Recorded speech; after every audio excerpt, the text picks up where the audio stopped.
मैं वैसे तो इसहाक डार साहब का शुक्रिया अदा करता हूँ जो इन्फॉर्मेशन उन्होंने आपको दी है, यानी कि ये होगा और ये होगा, वो उस हवाले से ठीक है। उन्होंने मुझसे फ़ोन पे भी रब्ता किया, तो मैंने उनसे कहा कि हाँ, मुझे यूके का जो डिप्लोमेट है वो 2 दफ़ा मिला था, और लेकिन वो मेरी रिहाई से मैं ज़्यादा इंटरेस्ट नहीं ले रहा था। वो ज़्यादा इंटरेस्ट इसमें ले रहा था कि मैं डिपोटेशन जो पेपर है, डॉक्यूमेंट है, उसके ऊपर दस्तखत करूँ।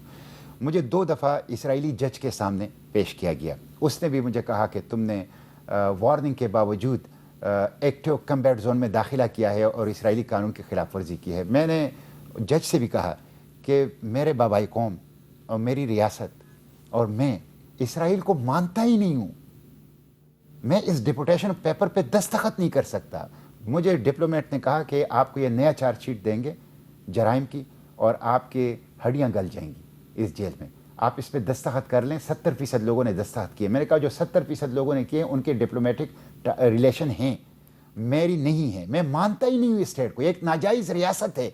मेरी हड्डियाँ गल जाएं, मेरे गोश्त यहाँ पे कीड़े खाए, लेकिन मैं किसी सूरत इस डिपोटेशन कागज़ पे दस्तखत करने का मतलब ये है कि इसराइल एक मुल्क है जिसको मैं तस्लीम करता हूँ और जिसके कानून की मैंने खिलाफ वर्जी की है, ये मैं किसी सूरत नहीं करूँगा। तो 3 घंटे वो मेरे साथ बैठा रहा एक पिंजरे के अंदर, लेकिन मैंने उसकी बात को तस्लीम नहीं किया। तो इस हद तक तो इसहाक डार साहब की बात ठीक है कि वो मेरे साथ आए थे।